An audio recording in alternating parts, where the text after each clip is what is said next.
Hello जय हिंद दोस्तों, आप सभी का स्वागत है आपके अपने YouTube चैनल प्रतिभा क्लासेज पर। आज इस वीडियो में हम लोग बात करेंगे कार्बन प्रतिरोध, वैद्युत ऊर्जा, वैद्युत शक्ति और किलोवाट घंटा में भी आप इसे यूनिट के नाम से जानते होंगे।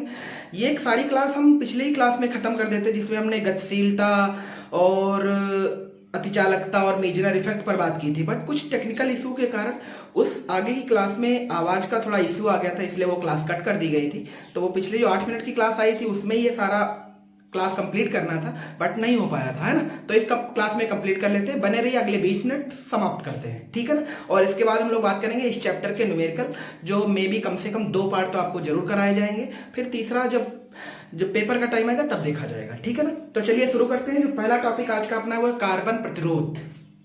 तो हेडिंग सब लोग डाल लेना, कार्बन प्रतिरोध। ये कौन सी बला है, इसको समझते हैं। क्या प्रतिरोध हम लोग पहले भी पढ़ चुके हैं, बिल्कुल, है ना। तो आप पढ़ना है कार्बन प्रतिरोध। एक्चुअल में होता क्या है, हम सभी समझते हैं कि जो सर्किट होते हैं, इलेक्ट्रॉनिक सर्किट होते हैं, उनमें मुझे मिनिमम रेजिस्टेंस भी चाहिए होता है, कभी कभी हमें मैक्सिमम रेजिस्टेंस भी चाहिए होता है। तो जब बहुत ज़्यादा मैक्सिमम रेजिस्टेंस चाहिए होगा, तो अगर हम ज़्यादा मैक्सिमम रेजिस्टेंस प्राप्त करना चाहेंगे तो हमें वायर ज़्यादा लगाना पड़ेगा। और हम इंस्ट्रूमेंट को बहुत बड़ा ना बनाने के बजाय बहुत छोटा रखना चाहते हैं, क्योंकि मॉडर्न युग है ना। यहाँ पर कोई भी अप्रेक्टिस बहुत बड़ा ठीक नहीं लगता। जैसे मोबाइल फ़ोन ही ले लो, है ना। मोबाइल फ़ोन जितना छोटा उतना ही अच्छा लग रहा है आजकल, है ना, फैशन चल रहा है, ऐसे समझ लो। तो प्रतिरोध काहे के बनाना पॉसिबिलिटी की गई, कार्बन की, क्योंकि कार्बन एक ऐसा अर्धचालक है जिसकी सहायता से हम मिनिमम और मैक्सिमम प्रतिरोध प्राप्त कर सकते हैं। मैक्सिमम ऐसे मान लो लगभग 100 मेगा ओम। क्या ये वैल्यू समझ पा रहे हैं आप, बहुत ज्यादा है। मींस इतने तक के रेजिस्टेंस को प्राप्त करने के लिए हमें किसका यूज करना पड़ता है, कार्बन का। और कार्बन है क्या, एक अर्धचालक है ना। और इसके कार्बन के प्रतिरोधों को रिप्रेजेंट करने के लिए कुछ नहीं खास, बस 4 पट्टियों का यूज करना है। मींस 4 रिंग शेप्ड पट्टियां यूज करनी है, जैसे मान लो ABCD। उन चारों पट्टियों के क्या मतलब है उन्हें अच्छे से समझा देते हैं, ताकि जो न्यूमेरिकल आएगा कोई दिक्कत ना हो, है ना। बहुत इजी टाइप न्यूमेरिकल, टेंशन ना लो, बहुत अच्छे से समझा देंगे। तो हम समझते हैं ये एक कार्बन प्रतिरोध है, मींस कार्बन प्रतिरोध का अर्धचालक है।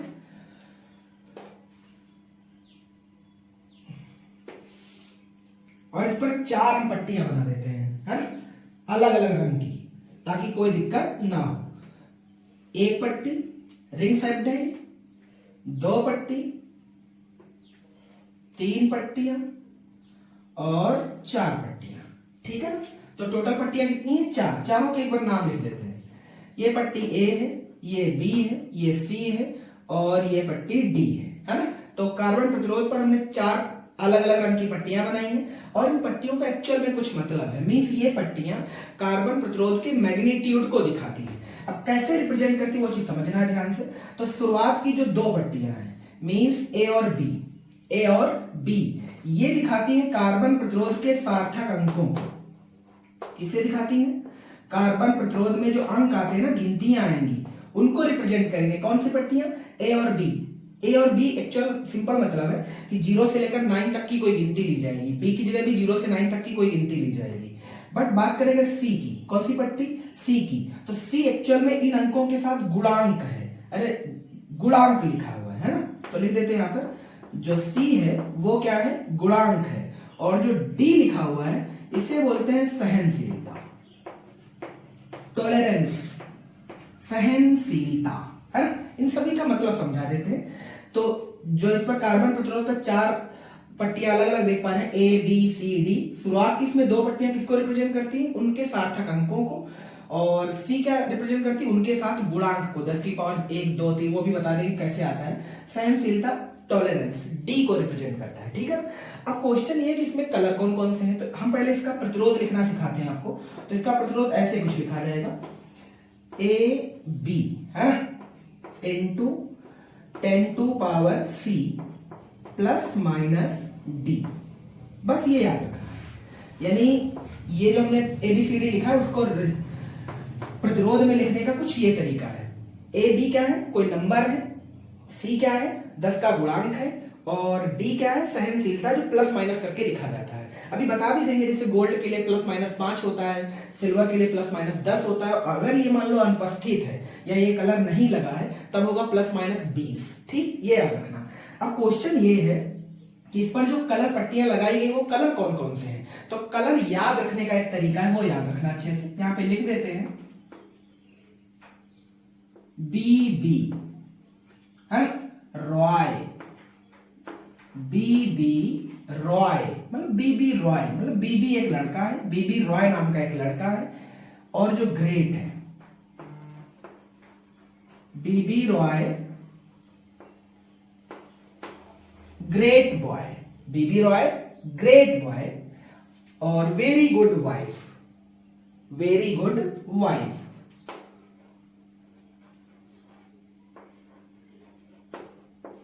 Very good.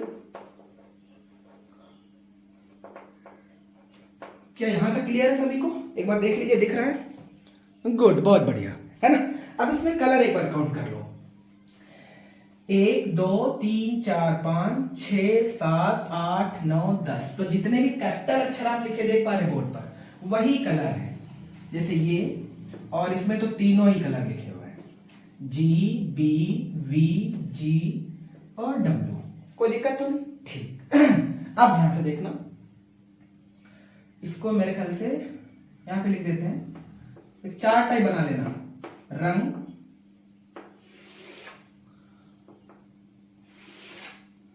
यहां पे लिखते हैं ए व बी पट्टी, ए व बी पट्टी, और यहां लिखते हैं सी पट्टी, और डी वाला नहीं लिख रहे हैं ना, क्योंकि वो सहनशीलता के लिए अलग से लिखा देंगे, है ना। अब लिखते हैं कलर, तो पहला बोलो बी, ब्लैक ब्राउन, पहला जो कलर है वो कौन सा है? ब्लैक। अगला कौन सा है? ब्राउन। अगला बोलो red, orange, yellow, green, green, blue, violet, grey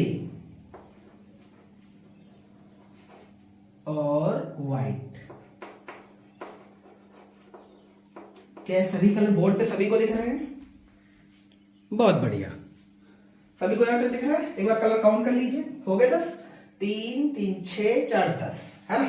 अब ए व बी पट्टी में इन कलरों के मैग्नीट्यूड क्या होंगे? तो गिनतियां याद रखनी, बहुत सिंपल है, कोई आफत नहीं है। 0 1 2 3 4 5 6 7 8 9। क्या 10 अंक हो गए? बिल्कुल। सी पट्टी में कैसे लिखेंगे? कुछ करना ही नहीं है, 10 की पावर 0, 10 की पावर 1, 10 की पावर 2, 10 की पावर 3, 10 की पावर 4, 10 की पावर 5, 10 की पावर 6, 10 की पावर 7, 10 की पावर 8, 10 की पावर 9। कोई आफत नहीं, बहुत बढ़िया। डी पट्टी के लिए वो अलग से चीज है, वो उसको अलग से बताते हैं। आप पहले शुरुआत की 3 पट्टियां क्या कंफर्म हुई? ठीक, तो इनके कलर समझ में आया सभी को? नहीं आया तो याद करने का तरीका समझ लो।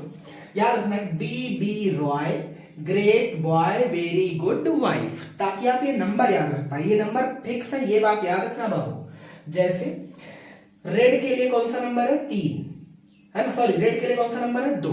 कौन सा? 2। और रेड के लिए सी पट्टी के लिए घात कितनी लगेगी? 10 की पावर 2। बस ये बात याद रखनी। जैसे व्हाइट के लिए ए और बी में अंक कौन सा यूज किया जाएगा? 9, और सी पट्टी के लिए घात कितना यूज किया जाएगा? 10 की पावर 9। अगर 10 की पावर 9 लिखा है, इसका मतलब सी पट्टी है, और 9 अंक लिखा है यार, तो वो व्हाइट कलर है। समझ में आया ना मेरी बात? ठीक, अभी एग्जांपल करेंगे, आपको एक एग्जांपल तो कम से कम करा ही देंगे, तो ये डाटा सभी याद रखना, ठीक है। अब बात कर लेते हैं डी पट्टी की। कौन सी पट्टी की? ये वाली, सहनशीलता। तो सहनशीलता के लिए याद रखना, इसको यहाँ पे लिख देते हैं, इसे इरेज करते हैं। डी पट्टी कैसे मार्क की जाएगी? तो लिखते हैं गोल्ड। गोल्ड के लिए जो डी का मान होगा वो लिखा जाएगा ±5%, ठीक है ना। और अगर गोल्ड की जगह सिल्वर लगा मिले तो फिर याद रखना, इसे क्या लिखेंगे? ±10%। और अगर कहें कि कोई कलर नहीं है, नॉन मतलब कोई रंग नहीं है, तब याद रखना इसे कितना लिखेंगे, प्लस माइनस 20। कभी कभी तो कह देगा कि चौथी पट्टी अनुपस्थित है, तब भी आप यही लिखेंगे, और अगर कोई रंग ना बोले तब भी यही लिखेंगे। क्या मेरी बात क्लियर है? बहुत बढ़िया। ठीक, अब ध्यान से देखते हैं। अब मान लो कोई एग्जाम्पल लेते हैं। एग्जाम्पल है अपने पास ये 45 गुणे 10 की पावर 4 प्लस माइनस 10%, है ना। ये एग्जाम्पल दे रखा है। अब क्वेश्चन है कि इसके लिए कलर सेट करो, इसके लिए कलर सेट करो। इसमें दो ही टाइप के क्वेश्चन बनेंगे, कलर देगा तो आंसर करवा लेगा और आंसर देगा तो कलर पूछवा लेगा। तो इसके कलर बोलो, 4 के लिए बोलो कौन सा कलर है। तो 1 2 3 4 5, तो येलो। 5 क्यों गिना हमने? क्योंकि इसके लिए तो 0 है। अब मुझे गिनती 4 चाहिए, तो गिनती 4 चाहिए का मतलब येलो कलर। कौन सा कलर? येलो। बहुत बढ़िया, बस कॉपी मारना है तुम्हें, येलो कॉमा, और 5 के लिए येलो के नीचे वाला होगा तो येलो ग्रीन। तो पहली पट्टी बोलो कैसी है? येलो। अगली पट्टी ग्रीन, यानी ए पट्टी येलो है, बी पट्टी ग्रीन है। 10 टू पावर 4 है, 10 टू पावर 4 ये मींस येलो कलर है। क्या यहां तक आया? मींस सी पट्टी भी येलो है, सी पट्टी भी येलो है। और प्लस माइनस सिल्वर, क्या तुम्हें ये आया? नहीं आया? कोई दिक्कत तो नहीं? समझ में आया सभी को? बहुत बढ़िया, कोई आफत तो नहीं। ठीक, अब कभी कभी क्या करेगा, ये कलर दे देगा और ये नंबर पूछवा लेगा, तो कोई आफत तो नहीं। जब न्यूमेरिकल पढ़ाएंगे तो और अच्छे से करवा देंगे। तो बस ऐसे एग्जांपल में ले लिया था। कलर याद रखने के लिए वाली ट्रिक याद रखना, ठीक। और नंबर याद रखना, क्रम से है, उसमें कोई गड़बड़ मत करना। तो बीबी ये पूरा लिख लेना, B B Roy great boy very good wife. Colour याद रखना, गिनतियां हमेशा 0 से लिखनी है। कहां से लिखनी है? 0 से 9, 0 से 9। और डी पट्टी के लिए याद रखना सहनशीलता, सिल्वर के लिए 10%, गोल्ड के लिए 5, और जब कोई पट्टी ना हो तो फिर 20%, ठीक है ना। अब बात करते हैं वैद्युत ऊर्जा की। आप इसे कह सकते हैं ऊष्मीय ऊर्जा और जूल का नियम भी कह सकते हैं, बट हम सिंपली समझते हैं वैद्युत ऊर्जा, ठीक है ना, या ऊष्मीय ऊर्जा भी कह सकते हैं आप। इसका सिंपल मीनिंग ये है कि हमें याद है जब हम किसी चालक को बैटरी से लगाते थे तो उसके जो इलेक्ट्रॉन होते थे वो इलेक्ट्रिक फील्ड के अगेंस्ट चलना शुरू करते थे, और वो जिस रफ्तार से चलते थे उसका नाम अनुगमन वेग था। और जब वो अनुगमन वेग से चलते थे तो धनायनों से बार बार टकराते थे। टकराने में कुछ ऊर्जा का लॉस हो जाता था, और वो ऊर्जा ही एंड में किस रूप में कन्वर्ट हो जाती थी? वैद्युत ऊर्जा, या ये कह ले ऊष्मीय ऊर्जा के रूप में। या सिंपली बोले कि हमें पता है जब किसी वायर में करंट चलता है तो कुछ टाइम बाद हमें देखने को मिलता है कि वायर हीट कर गया है, और वायर हीट करने का पीछे सिर्फ रीजन यही है कि इलेक्ट्रॉन धनायनों से बार बार टकरा करके ऊर्जा का लॉस कर रहे हैं। इसी को बोलते हैं ऊष्मीय ऊर्जा। अगर हम सपोज ये करें कि कोई अपने पास एक चालक है, अपने पास कोई एक चालक है ना, और इसको हमने जब बैटरी से लगाया है ना, तो सपोज करते हैं 1 वोल्ट की बैटरी, या सॉरी V वोल्ट की बैटरी। कितने वोल्ट की बैटरी? V वोल्ट की बैटरी। इस वोल्ट की बैटरी को जब हमने इसके साथ लगा दिया तो इसमें करंट आने लगा। क्या आने लगा? करंट। कोई दिक्कत तो नहीं, क्योंकि इलेक्ट्रॉन पागलों की तरह ऐसे ऐसे दौड़ रहा है, तो जाहिर सी बात है करंट ऐसे आना शुरू हो जाएगी। अगर हम ये कहें कि ये करंट जाहिर सी बात है आवेश की वजह से आई होगी, तो अगर वो आवेश इसमें T टाइम तक प्रवाहित हुआ है, कितने टाइम तक? T टाइम तक, तो फिर बैटरी ने कितना काम किया है? तो बैटरी ने कितना काम किया? तो आप याद करो, विभव की परिभाषा यही कहती है कि W बराबर VQ काम करेगी। कितना काम करेगी? W बराबर VQ। बस यही अपना फार्मूला, इसी को एक्सप्रेस करना है जहां तक पॉसिबल हो सके वहां तक, ठीक। बस अपने को नए नए सूत्र मिलते जाएंगे और अपने को न्यूमेरिकल लगाने में मजा आ जाएगा, ठीक। बहुत बढ़िया है। क्या हम सभी समझते हैं I बराबर Q अपान T होता है, तो Q बराबर IT हो जाएगा। क्या हमने सभी ने फार्मूला पढ़ रखा है? I बराबर Q अपान T, यानी जब इसमें चार्ज ट्रेवल करेगा तो इसमें करंट आएगा, करंट का मैग्नीट्यूड Q बाई T होगा। अगर वैसे Q की वैल्यू निकाल दे तो क्या Q बराबर IT हो जाएगा। इसका मतलब ये हो गया कि W का एक नया फार्मूला अपने पास आ गया, VIT। क्या आ गया? VIT। बहुत बढ़िया है, ठीक। अब बात करें आगे, इसमें अगर हम ओम्स लॉ लगा दें, कौन सा लॉ?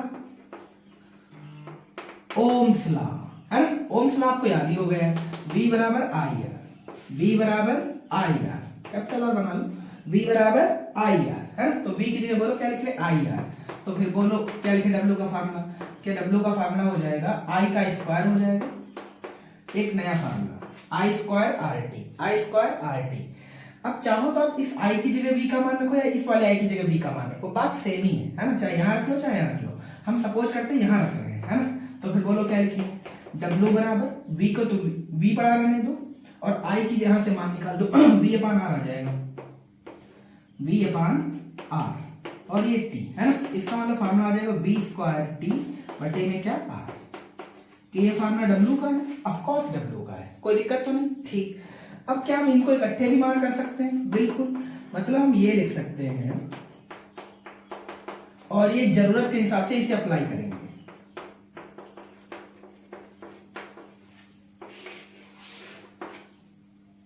ये सारे फार्मूले डब्लू के हैं और ये यूनिट क्या है, जूल। डब्लू वैद्युत ऊर्जा, वैद्युत ऊर्जा की यूनिट क्या, जूल, कोई बुराई नहीं है, बहुत बढ़िया। इसके बाद बात कर लेते हैं वैद्युत ऊष्मा की। किसकी बात करें, वैद्युत ऊष्मा की, जो कि इसे मापते हैं कैलोरी में। काहे में मापते हैं, ऊष्मा को कैलोरी में। तो ऊष्मा का जो मात्रक कैलोरी है, तो कैलोरी का जूल के साथ एक खास रिलेशन होता है।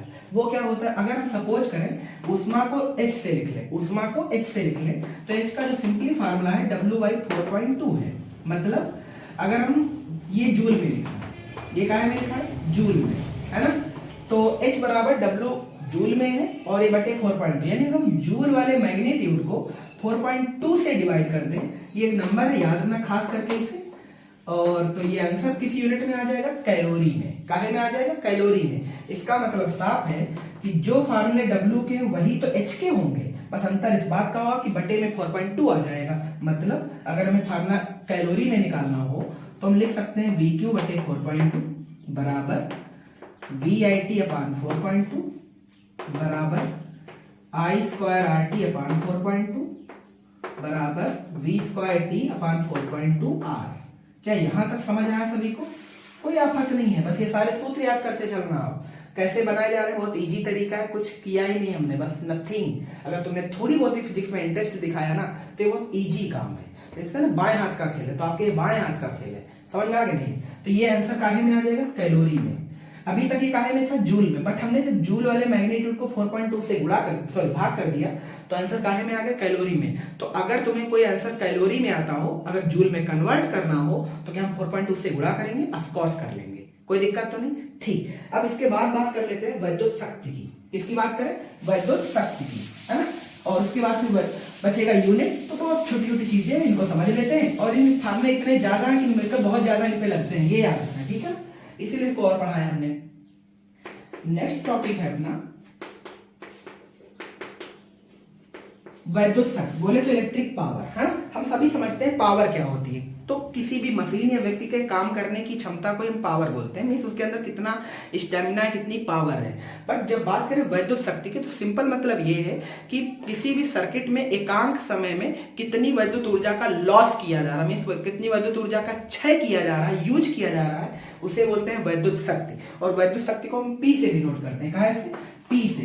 और P बराबर फार्मूला क्या लिखेंगे बोलो, तो एकांक समय, एकांक समय मतलब T टाइम में, T टाइम में व्यय वैद्युत ऊर्जा, वैद्युत ऊर्जा को कहाँ से लिखते हैं, W से। कहाँ से लिखते हैं, W से। तो फार्मूला देगा P बराबर W/T। W याद करो तो वैद्युत ऊर्जा मीन्स जूल है, और ये भाई साहब सेकेंड है, मीन्स जूल प्रति सेकेंड है बाबू। और जाहिर सी बात है जूल पर सेकेंड है तो इसका कुछ नया नाम होगा, और आपने ये नाम खूब सुन रखा, बड़ा प्यारा सा नाम है यार, P बराबर W/T, जिसका मतलब क्या होता है, वाट। क्या होता है, वाट, कोई दिक्कत तो नहीं। ठीक, W/T, है ना, जनरली सवालों में W ही मार्क होता है। जैसे मान लो ये लिखा है 60W, तो 60W याद ना, 60 वाट लिखा है। क्या लिखा है, 60 वाट, कोई बुराई नहीं है। ठीक, अब बात करें इसके यूनिट की, यूनिट तो हमने निकाल दिया। अब बात कर लेते हैं थोड़ा डायमेंशन की जल्दी से, है ना। हम छोटी छोटी चीजों को भी नहीं छोड़ेंगे ताकि आपको समझ आता रहे कि ये भी इंपॉर्टेंट है ना। जूल की मैं आपको याद ही होगी यार, ml²T-2, सेकेंड की T ऊपर चला जाएगा, आंसर बोल ml²T-3, कोई बुराई नहीं है। समझ आया सभी को, बहुत बढ़िया। देखो छोटी छोटी चीजों को सॉल्व करने में कॉन्फिडेंस आता है, और वो कॉन्फिडेंस एक बार बड़ी बड़ी चीजों को हैंडल करना सिखा देता है। बस यही सीखते जाना है ना। ठीक, आगे बढ़ते हैं। क्या हमें याद है, हमने पीछे W के ढेर सारे फार्मूले पढ़े थे, ऑफ कोर्स पढ़े थे यार।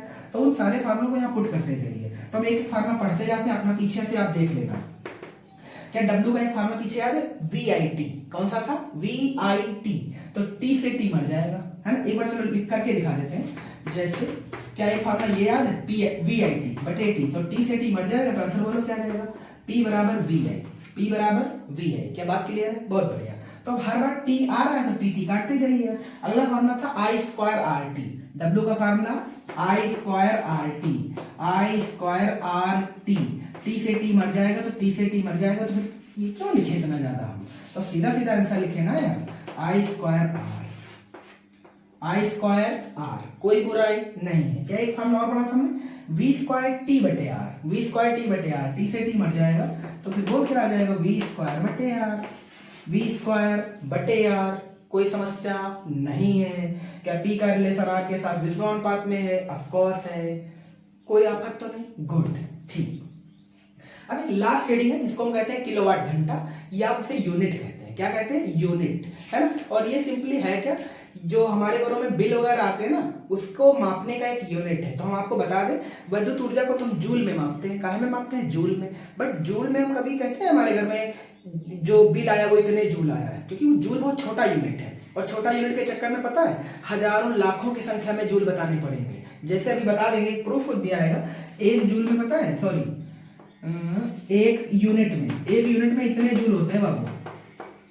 सोच, अब किसी से बताना हो तो कि हमारे घर में बिजली का बिल 1 यूनिट आता है, तो कितनी जल्दी आसान से बता देते हैं हम लोग। तो अगर वही कह देंगे 3.6 जूल आता है, 3.6 जूल का मतलब समझा देते हैं। 36 पे 5 जीरो, क्योंकि दशमलव से एक घात काट दी हमने, तो 36 लिखा, 5 जीरो लगाए। अब बोल इसको क्या पड़े, इकाई, दहाई, सैकड़ा, हजार, 10,000, लाख, 10 लाख, 36 लाख जूल। समझ में आ गई ना। तो जूल एक मात्रक है, बट ऊर्जा का बहुत छोटा मात्रक है। तो हम अपने घर में जो बड़े मात्रक है या बड़ी वैल्यू, उनको सॉल्व करने के लिए काहे का यूज करेंगे? यूनिट का। यूनिट इसका शॉर्ट नेम है, हालांकि इसका लॉन्ग नेम है किलोवाट घंटा। किलोवाट घंटा, कोई बुराई नहीं है, ठीक है ना। और किलोवाट घंटा क्योंकि जूल का मात्रक है, तो जाहिर सी बात है कि जूल से कोई ना कोई संबंध भी होता होगा। तो इसका परिभाषा या इसकी कैलकुलेशन कैसे करते हैं वो सिंपल बता देते हैं आपको। सपोज करें हमारे घर में एक हीटर लगा है जिसकी शक्ति 1 किलोवाट है। कितनी है? 1 किलोवाट है। 1 किलोवाट का मतलब वो 1000 वाट है। कितने वाट का है? 1000 वाट का है। अगर वो 1000 वाट का हीटर हम 1 घंटे जला दें तो अपने को जो बिजली बिल आएगा, ऊर्जा का लॉस आएगा, वो भाई साहब 1 यूनिट आ जाएगा। कितना आ जाएगा? 1 यूनिट, या ये कहें 36 लाख जूल आ जाएगा।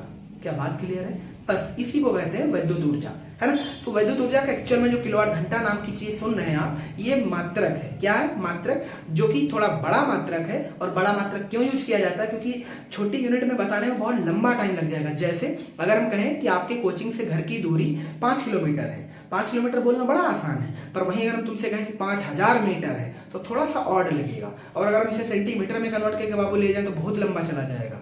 समझ में आया ना। तो इसलिए चीजों को जहां सुटेबल बैठना वैसे ही बताना है। तो घर का जो अपने बिल आता है वो किलोवाट घंटा में आता है, जिसे यूनिट कहते हैं, और उसका मात्रक एक का है, ये जूल ऊर्जा का मात्रक है, ठीक है ना, मीन्स बड़ा मात्रक है। बहुत बढ़िया। अब हम क्या लिखें? 1 किलोवाट घंटा,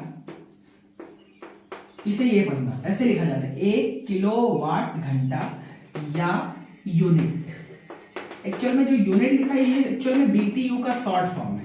किसका फॉर्म है? बीटीयू का, board trade off unit. Board trade off unit, कोई दिक्कत तो नहीं, ठीक। तो 1 किलोवाट घंटा या यूनिट, तो हम सीधे से ये किसका मात्रक है? ऊर्जा का। किसका मात्रक है? ऊर्जा का मात्रक है, ठीक है। और ये ऊर्जा का बड़ा मात्रक है। ऊर्जा का कैसा मात्रक? बड़ा मात्रक है। छोटा मात्रक में जूल आता है, ठीक है ना। अब बात करते हैं कि यूनिट निकालने का फार्मूला क्या है। तो हम कहीं पर भी यूनिट निकाल सकते हैं, यूनिट नंबर, है ना। यूनिट नंबर बराबर क्या होता है? काउंट करने हैं वाट, यानी आपके घर में वाट कितने लगे हैं और वो कितने घंटे चल रहे हैं। वाट इंटू घंटे बटे में 1000, ठीक है ना। ये आप निकाल सकते हैं यूनिट नंबर। क्या निकाल सकते हैं? यूनिट नंबर, ठीक है ना। तो यूनिट नंबर निकालने का फार्मूला बोलो, वाट इंटू घंटे बटे 1000, यानी कितने वाट की सप्लाई आप ले रहे हैं और कितने घंटे तक ले रहे हैं। अगर हम उसको मल्टीपल कर दें 1000 से तो आंसर आ जाएगा। फॉर एग्जांपल अगर हम कोई चीज 1000 वाट की यूज करें 1 घंटे तक, तो बटे में 1000 भी लिखना पड़ेगा, तो आंसर आ जाएगा 1 यूनिट। तो हमारा बिल कितना आ गया? 1 यूनिट। ठीक ऐसे जैसे मान लो अपने घर में 100 वाट वाला बल्ब, जो पीला वाला बल्ब होता है, 100 वाट का बल्ब अगर हम 10 घंटे जला दें तो हमारा बिल 1 यूनिट आ जाता है। कितना यूनिट? 1 यूनिट। क्या बात समझ में आई? ठीक। अब बात करते हैं किलोवाट घंटा का जूल के साथ क्या संबंध है। तो ध्यान से देखो, एक बार हिंदी में लिखते हैं इसको। 1 किलोवाट घंटा बराबर, इसको हमें जूल में ले जाना है, तो जूल का पहले मात्रा लिखना सिखा देते हैं। क्या अभी हमने फार्मूला पढ़ा था P बराबर W/T, जिसमें W जूल है, तो क्यों ना फिर W बराबर ही लिखा जाए। तो W आ गया PT। अब W का मात्रा बोलो क्या है? जूल। P P का मात्रक है वाट और T का मात्रक है सेकेंड। कोई दिक्कत तो नहीं। इसका मतलब जूल की वैल्यू हम तब लिख पाएंगे जब वैल्यू काहे में लिखी वाट इंटू सेकेंड में, बट बाबू ये लिखिए किलोवाट घंटा में, तो किलोवाट को वाट बना दो, घंटा को सेकेंड बना दो, जो वैल्यू आएगी वो जूल के बराबर आएगी, इसमें कोई आफत नहीं है। ठीक लिखते हैं 1 इंटू किलो को हम सभी समझते हैं 10 की पावर 3 लिखते हैं क्योंकि हजार होते हैं, तो ये बाबू वाट बन गया। क्या बन गया? तो इस चीज को हमने ऐसे लिख दिया, कोई आफत तो नहीं, जो ये लिखा है वही ये लिखा है, इंटू घंटे को सेकंड बनाना है। एक घंटे में 60 मिनट होते हैं, 60 हर मिनट में 60 सेकंड होते हैं, इसका मतलब ये आ गया और ये भाई साहब सेकंड बन गया। कोई दिक्कत तो नहीं। क्या वाट इंटू सेकंड दिख रहा है सभी को? तो वाट इंटू सेकंड की गुणा तो हमें पता है जूल होती है, इसका मल्टीप्लीकेशन देख लो, आंसर कर लो। क्या आ जाएगा 36 गुणे 10 की पावर 5, क्योंकि एक जीरो ये 10 की पावर 2 हो जाएगा, गुणा में घातें जुड़ती है तो 10 की पावर 2, 10 की पावर 3, 10 की पावर 5 बन गया और ये भाई साहब जूल बन गया। क्या बन गया? जूल। आप इसी को चाहो तो ये लिख सकते हो, इसमें कोई आफत नहीं है, जूल। और ये भाई साहब किसके बराबर? 1 किलोवाट घंटे के बराबर। कोई रॉकेट साइंस नहीं है। क्या यहां तक सभी को दिखा? गुड, ठीक है ना। तो मिलते हैं नेक्स्ट क्लास में, तब हम लोग बात करेंगे इस चैप्टर के न्यूमेरिकल। ओवरऑल जितने भी पॉसिबल न्यूमेरिकल बोर्ड में बन सकते हैं सारे टंच दिए जाएंगे, ठीक है ना। बाकी थोड़ा बहुत तुम अपनी हेल्प कर लेना, बाकी हम तुम्हारी कर देंगे, है ना। और आप थोड़ी बहुत मेरी और भी कर सकते हैं, वो इस तरीके से कि जो लोग चैनल पर नहीं है आप अपने दोस्तों को चैनल पर लाइए और उनकी मदद करवाइए, है ना। बढ़िया कंटेंट है यार, तगड़ा एकदम, समझ में आया सभी को। तो थैंक्स फॉर वॉचिंग, जय हिंद।